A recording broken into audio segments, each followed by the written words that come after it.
politique. Nous voulons... Il y avait plusieurs présidents qui avaient des grands projets. C'était des rêves, des projets dans leur esprit.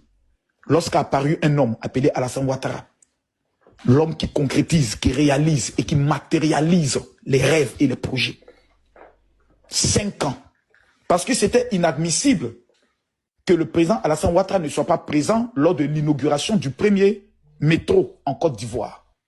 Ça allait être un scandale que le président Alassane Ouattara ne soit pas présent pendant que nous sommes en train de faire l'élargissement de l'aéroport de Côte d'Ivoire. Ce serait un crime que le président Alassane Ouattara ne soit pas là pendant que nous avons des menaces au niveau des frontières de la Côte d'Ivoire. Les menaces terreau. Ce serait pour nous anormal. Le seul homme qui garantit une sécurité claire, précise, sûre, où les Ivoiriens peuvent dormir et se réveiller en paix, s'appelle Alassane Ouattara. J'aimerais profiter de cette opportunité, cette tribune que M. John vous me donnez, pour saluer un homme, le ministre d'État, Téné Brahima, pour sa fidélité, sa loyauté et sa détermination à veiller sur le peuple de Côte d'Ivoire. Tout le monde nous disait qu'aujourd'hui était l'apocalypse.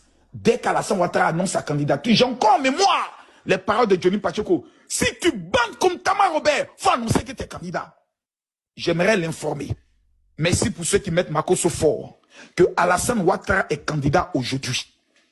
Nous voulons voir ceux qui bandent comme Tama Robert, ceux qui sont capables de créer dans les 72 heures. Mais vous savez comme je sais que le débat est clos.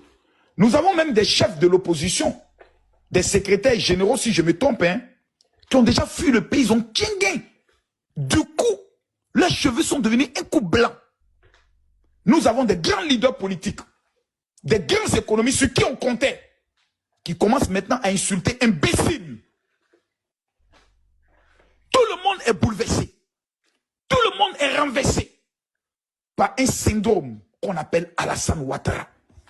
Je milite pour que le jour férié Alassane Ouattara soit décrété, qui sera un jour d'excellence, où on va récompenser les jeunes, qui sont des jeunes d'excellence, les jeunes Alassane Ouattara, des jeunes partis de rien, chauffeurs de taxi au niveau des États-Unis, et qui deviennent gouverneurs de la BCAO, directeur adjoint du FMI, président de la République, vainqueur de 2 Coupes d'Afrique, 8 universités construites, des hôpitaux, on n'en parle plus.